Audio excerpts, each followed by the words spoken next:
100 millions de dollars.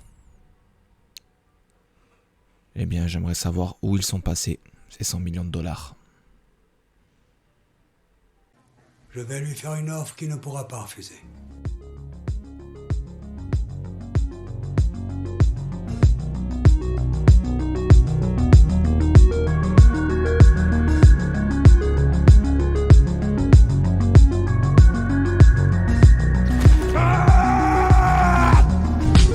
Hasta la vista, baby.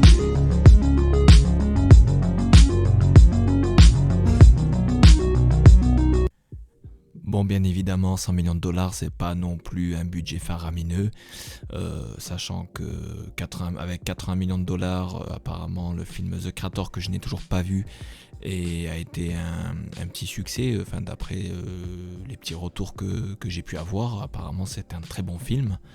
Donc, moi, quand je vois là ce genre de production, là, je sais pas, je sais pas quoi dire. Là, je suis ébahi, tout simplement. Et bonjour à vous les cinéphiles, j'espère que vous allez bien. Alors aujourd'hui on va parler du film Expendables 4, sorti en France en octobre 2023. C'est un film réalisé par Scott Vaughn, avec Jason Statham, Megan Fox, Dolph Lundgren. Nous avons aussi Iko Uwais et Tony Jaa. A noter aussi la présence de Stallone, qu'on ne voit que 10 minutes dans le film, et Andy Garcia.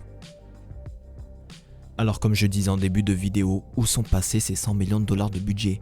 Car là je suis désolé de le dire, mais il y a un vrai souci avec ce film, sur tous les points d'ailleurs.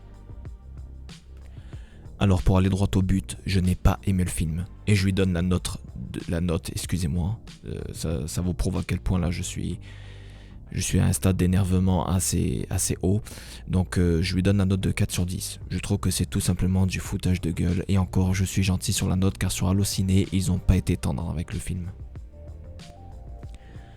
Alors regardez par vous-même. Donc note presse 1,4 et spectateur 1,7. Donc voilà, ça reflète bien la qualité du film. C'est qu'il n'y a aucune qualité. Voilà. Alors je vais regarder le premier commentaire, on va s'amuser un peu. Ah bon. D'accord. Ah bon. Donc là, là aussi, voilà, je suis en direct. Hein. Donc là, on voit vraiment qu'il y a un véritable problème. C'est que les gens aiment manger de la merde. Excusez-moi d'être vulgaire, mais ils aiment manger de la merde. Voilà. Donc bref, on va continuer.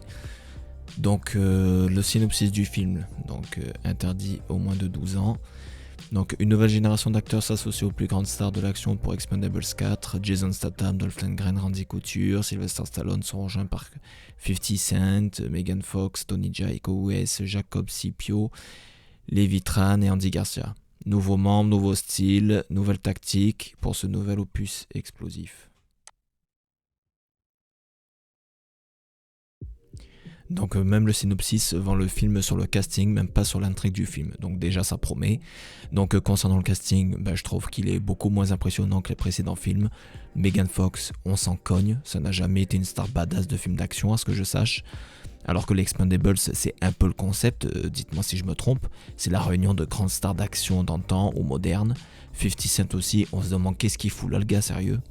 La plus-value du film niveau casting, c'est l'ajout peut-être de Tony Jaa et Iko Uwais, mais même ça, ils ont raté le coche, largement sous-exploité pour moi. Donc pour résumer, c'est un casting qui laisse à désirer. Parlons du film maintenant. On ne va pas parler du scénario, ce n'est pas la peine car c'est pas sur ce genre de film que le scénario va tout sauver. Vous le savez comme moi, on regarde ce genre de film pour se déconnecter et voir de la bonne castagne à l'ancienne, excusez-moi encore, mais même ça, je n'ai pas été servi. Je trouve que les scènes d'action ne sont plus aussi grandioses que les précédents films. Déjà, si vous êtes pinailleux comme moi, vous allez vous rendre compte que chaque scène est tournée en studio, on dirait. C'est rempli de fond vert, je n'ai jamais vu ça dans un film. Chaque scène, chaque plan, il y a un fond vert. Les scènes d'action remplies de fond vert. À un moment, je me suis même demandé si c'était vraiment les acteurs qu'on voyait lors des scènes d'action ou si c'était pas un effet spécial où ils auraient pris le cascadeur pour faire la scène d'action et ensuite ils auraient collé le visage de l'acteur dessus en post-production pour vous dire à quel point il y a un souci dans ce film. En fait, pour vous dire mon ressenti, j'ai l'impression que les acteurs, ils sont juste venus pour faire les scènes de dialogue. Et les scènes d'action, ils ont fait 2-3 mouvements et puis ils sont rentrés chez eux, quoi. J'ai l'impression qu'ils se sont pas trop foulés. Tout fait fake dans le film. La deuxième moitié du film se passe sur un bateau. Déjà le bateau est fake, ça se voit, les effets spéciaux sont dignes d'un gamin de 16 ans qui aurait fait un montage vidéo sur le logiciel Wondershare Filmora. C'est tout simplement dégueulasse. Tous ces problèmes nous sortent du film. C'est vraiment un foutage de gueule et une insulte envers les spectateurs. Aujourd'hui, tu ne peux pas te permettre de payer une place de cinéma pour aller voir ce genre de film, ce n'est pas possible. Alors tout à l'heure, je disais que Iko Uwais et Tony Jaa étaient sous-exploités, car on les voit pas beaucoup dans le film. Et en plus, ils ont presque pas de scènes d'action à eux. Peut-être une ou deux, pas plus. Et même ces scènes-là, ça ne fait pas ressortir leur vrai talent. Vous voyez ce que je veux dire, je trouve qu'il n'y a pas des chorégraphies de fou. En fait, le film préfère nous montrer des 50 Cent et des Megan Fox à la place. Donc, voyez où nous en sommes. Voilà. Donc, après les scènes d'action, les chorégraphies sont correctement exécutées. C'est très bien filmé. C'est des plans près du corps. C'est très lisible. Hein, mais ça dure quoi, 5 secondes, 10 secondes.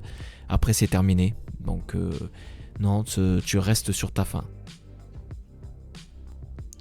Même Jason Statham n'arrive pas à sauver le film, je suis navré. Même ses scènes d'action à lui, elles ne sont pas folles du tout. On dirait qu'il est juste venu pour prendre son petit chèque et repartir le petit bonhomme. Donc voilà, je vais arrêter de casser le film car j'ai encore plein de choses à dire et si je continue, je ne vais pas être tendre du tout. Donc je vais m'arrêter là pour aujourd'hui, pour cette critique, ou coup de gueule plutôt. Si vous voulez un petit conseil, n'achetez pas le film en VOD, même si vous êtes collectionneur, ne l'achetez pas en Blu-ray, ça ne vaut pas le coup.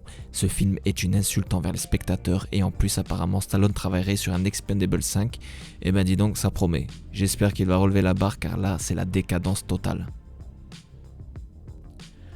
Ça sera tout pour aujourd'hui les cinéphiles. Si vous voulez voir un vrai film d'action, regardez les John Wick, vous serez comblés. Sinon, je vous dis à très bientôt pour une prochaine critique ciné-série.